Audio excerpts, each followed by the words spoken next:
一枪一个邪教徒，为什么他们不反抗？抡着拳头打半天，为什么他们不掏枪？一刀爆肾被钉在棺材里，为何仍能揭棺而起？一部超级爽片，为什么有这么多明显的逻辑漏洞？这个女人叫小美，没错，这次她真叫小美，不是那种电影里随便安个名字的小美，而且她也不是一般意义上的花瓶角色，她背后其实藏着点东西，只是你可能没注意到。还有男主的血条怎么这么长？一刀捅了能爬起来，埋了都能复活，这到底是啥设定？还有啊，为什么一个刑警被捅瞎才开枪？是不是所有人都在演戏？你看完《周处除三害》，要是脑袋里冒出这些问号，那我只能说你大概率没看懂。大家好，我是刚仔，今天咱们不整那些装深沉的影评，再来点实在的，聊聊《周处除三害》这片子到底牛在哪又让人看得直冒鸡皮疙瘩。说实话，我看这片的时候真是爽爆了，从一开始节奏就快的一批，男主陈桂林杀人就像走路一样顺滑，一点不拖泥带水，该出手时就出手，该动刀时绝不多废话，而且不光打得带劲，那镜头语言也拍得太飘逸了。但真正让我下定决心来聊这部片子的，是我看完后去搜了搜影评，结果看到一堆曲解派分析，说什么这是讲警匪黑帮的社会片，还有人干脆说小美删了会更好。看到这些我直接笑出声，这片子根本不是讲警匪的，它压根儿不是一个传统意义上的犯罪片，你细品它，其实更像是一部有宗教意味的文艺片，甚至可以说是玄学动作片，讲的是人如何从最终觉醒，如何砍掉身上的三毒贪嗔痴。当然了，如果你把这片当写实动作片看，那你可能会满头问号，比如枪的问题。你说主角明明有枪，非得冲上去硬刚，刑警都快瞎了才想起来掏枪，大佬们一个个混黑社会的，不随身带把枪，导演是不是脑子抽了，硬凹打戏给爽感？我告诉你，不是导演降智，是你没入戏。在这部电影里，枪不是一个暴力工具，不是啥谁先开枪谁赢的快枪手设定，它是一种象征，一种礼器。在电影的世界观里，枪只有在一个人理当被审判的时候才会出现，所以你看得懂这枪的意义，你就能读懂整部电影的精神内核。第一次开枪，主角在空中对着镜头画了个十字架，这不是随手摆造型，是暗示枪的神圣地位。枪不是谁都能掏的，不是掏了就能用的，它是象征，是裁决，是最后的宣判。第二次开枪是陈桂林和香港佬正面肉搏，打的那叫一个天翻地覆，等他把香港佬摁在地上，彻底压制住了，才慢悠悠的拔枪，一枪爆头。这时候你看懂了吧？枪不是打架的开始，是打架的终点。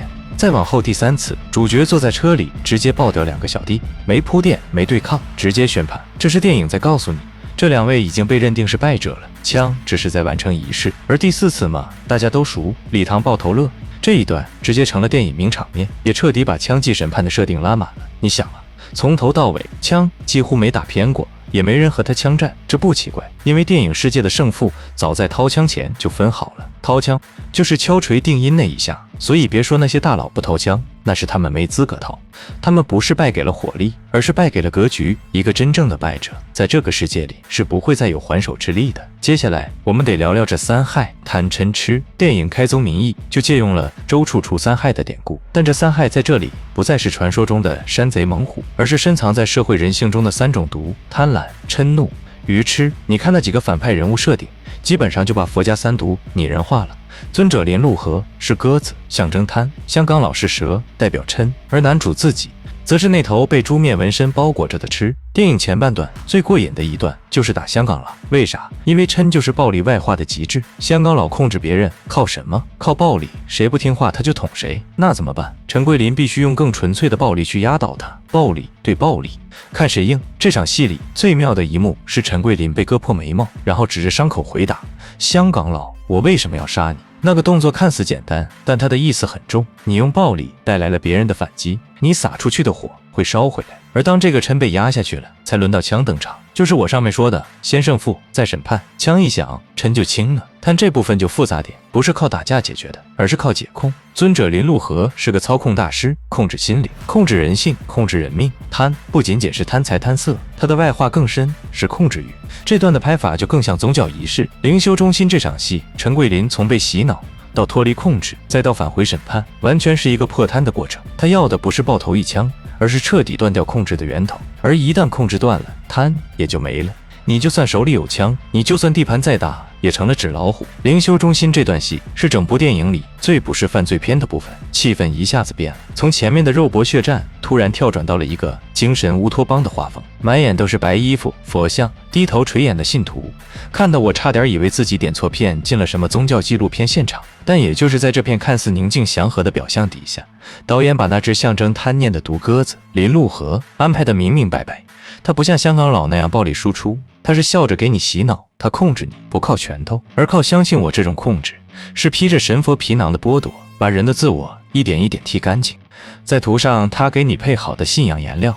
陈桂林在这里第一次被拉下神坛，他从一个见谁秒谁的硬轧，突然变成了个被洗脑的小兵，一脸呆滞的跟着别人背咒语忏悔业障。你能看到他眼神里那种我是谁，我在哪的空洞。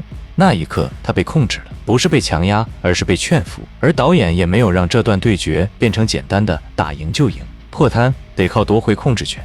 陈桂林虽然暂时沉沦了，但他并没有彻底失去自我，他在寻找那个挣脱的契机，而这个契机居然不是他自己先动的，而是别人先醒了。注意到了吗？那位已经被洗脑的母亲才是这场控制博弈中的关键变量，她表面上已经快要被完全吞噬了，连自己的孩子都快成工具人了。结果到最后，他没有选择执行指令，而是拿刀自刃。这一刀不是要杀自己，是要告诉尊者，你控制不了我。他用死亡打破了控制，把那条看不见的线自己亲手剪断。也就是从这一刻起，尊者就已经输了，控制力断裂，他那些精神小弟开始动摇，信仰系统开始崩塌。陈桂林在回来灵修中心的时候，注意看，他脸上的表情不是愤怒，不是仇恨，而是清醒。他知道自己该做什么了。这一段他走进来几乎没有废话，拿起枪一枪爆头，干净利落。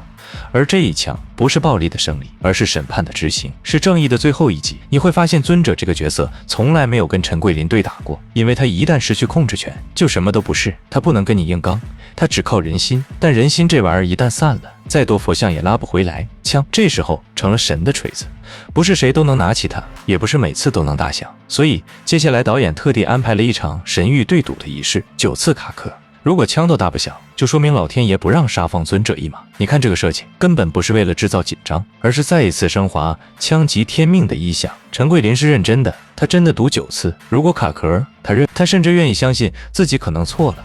可偏偏老天爷不想卡壳，啪的一声，一枪成神。这一段真的把我拍服了。你看导演已经不再讲黑帮打黑帮了，他是在讲业障对审判，命运对天命，抽象但不虚，玄而有据。而且这枪还能卡壳，卡完还能不跑，说明陈桂林真的是赌上了命去做这件事。有人说这一段太悬太不现实，我觉得这就对了。如果全片都是写实的，那我们就只能看到表面的打打杀杀，但现在它有了神性，有了象征，你会发现很多之前你以为逻辑不通的点其实是有意而为之。比如说男主血条那么长，一刀又一刀，怎么还没死？别当写实片看啊，朋友们，这是意象化的表达。每一次受伤都是一种受刑，都是一种清洗，不是在磨练身体，而是在赎罪。所以你看到他越打越清醒，越伤越坚定，他是在用挨打把过去那个自己一点点打掉。你再细想，那3次毛发变化是不是也很有意思？第一次眉毛被划是嗔，第2次头发被剪是贪，最后小美亲手给他剃胡子是痴。佛家说3000烦恼丝，理掉毛发就是舍弃烦恼的过程。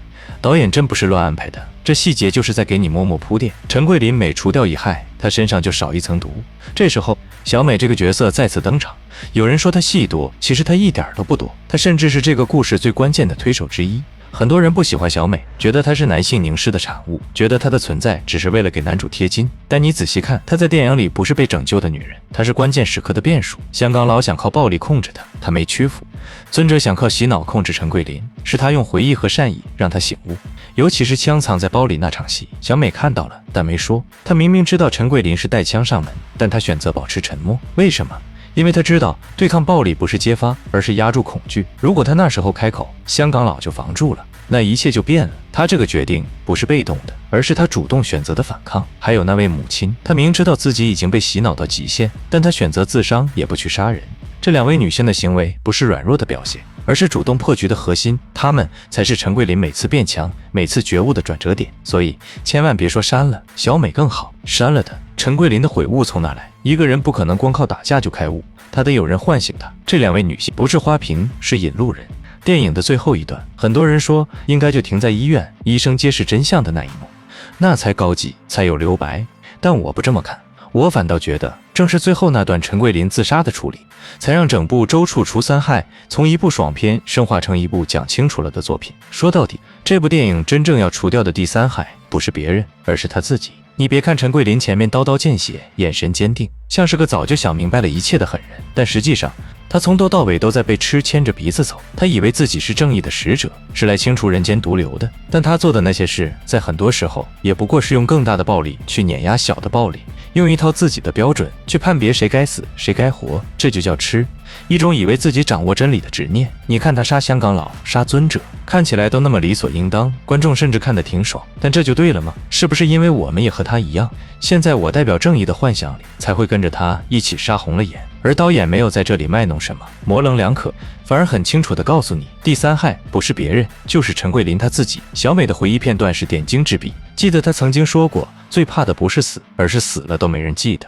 他一直以为想让人记住自己，必须做点惊天动地的大事，哪怕是坏事也行。于是他成了杀人机器，以恶行闻名，却从未试过去善待一个人。可小美记住他的方式，彻底颠覆了他对存在感的认知，不是靠暴力，不是靠威慑，而是因为他做过一件小小的善事，帮他逃离暴力，保护他一次。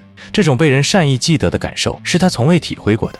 而也正是这段记忆唤醒了他内心最深的回忆。到这里，枪已经没必要再响，因为这一枪是他给自己的，不是处决，而是自除。真正的除害不是杀掉别人，而是看见自己有多害。很多人说医生才是真正的觉悟者，他才是现代周处。我不同意医生的悔悟发生在电影刚开始，那只是一个故事的引子。整部电影的情感内核是在讲陈桂林从杀三害到悟三毒的过程。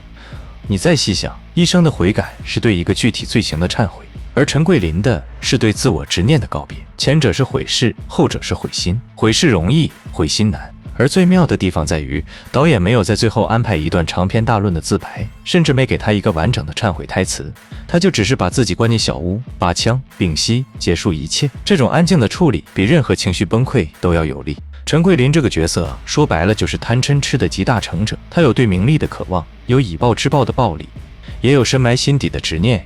他从杀人到悔悟的整个过程，其实就是一场修行。每一次战斗不是打倒别人，而是剥掉自己身上的一层毒，而这个过程是需要别人的帮助的。香港老尊者，甚至那个自认的母亲和小美，都是他的镜子，他们让他看见了自己的模样。尤其是女性角色，他们在电影里的存在，不是为了被拯救，而是推动主角成长的关键。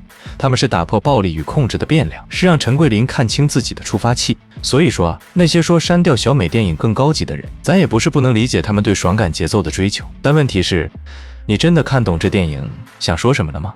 这部电影不是来盘逻辑的，它也不是为了满足我们对暴力的幻想才存在，它是想告诉我们，人心三毒才是最大的敌人，而你能不能除掉它，得靠自己一刀一刀剖开才行，别人帮不了你，打赢别人没用，你得打赢你自己。最后那一幕，他从棺材里爬出来，看似荒诞，其实就是重生的仪式，死了才有资格重活一遍。他埋的不是身体，而是过去的自己，而他爬出来的不是复仇者，而是一个醒来的人。讲到这里，我真的是越想越佩服这部电影的整体设计。它并没有靠复杂的叙事结构来显得高深莫测，但是用非常传统的三幕式、3场战斗、3次蜕变，看成了一个主角的完整旅程。而每一场战斗都有它象征的意义，层层推进，不断解锁。这也许是为啥现在这么多人没看懂的原因吧，因为我们太习惯看那种逻辑严丝合缝、节奏统一、情节兑现的电影了，反而不太会去感受一部片子镜头在说什么，意象想表达什么。很多人压根不看不听，只关注他为啥没掏枪，这段是不是太不合理？我不是说这些问题不能问，但有时候我们需要接受，电影不是现实复刻器，它是情绪投影仪，它不一定逻辑通顺，但一定要情绪真诚。而周处除三害恰好就是真诚的。所以说到最后，如果你问我这部电影值不值得看，我会说它不适合所有人，但它值得被更多人看懂。当然了，说了这么多，也只是我个人的一点小看法，咱也不是啥专业影评人，顶多算个爱说话的电影迷。你看完这期，要是觉得有共鸣，欢迎你在评论区跟我唠唠，有没有哪一幕特别打动你？是不是也曾经跟我一样对血条太长感到疑惑？留言咱们一起聊聊，顺便也别忘了点个赞，点个关注，下次我再给你聊点不一样的。毕竟电影嘛，不就是用来一起回味、一起拆开的吗？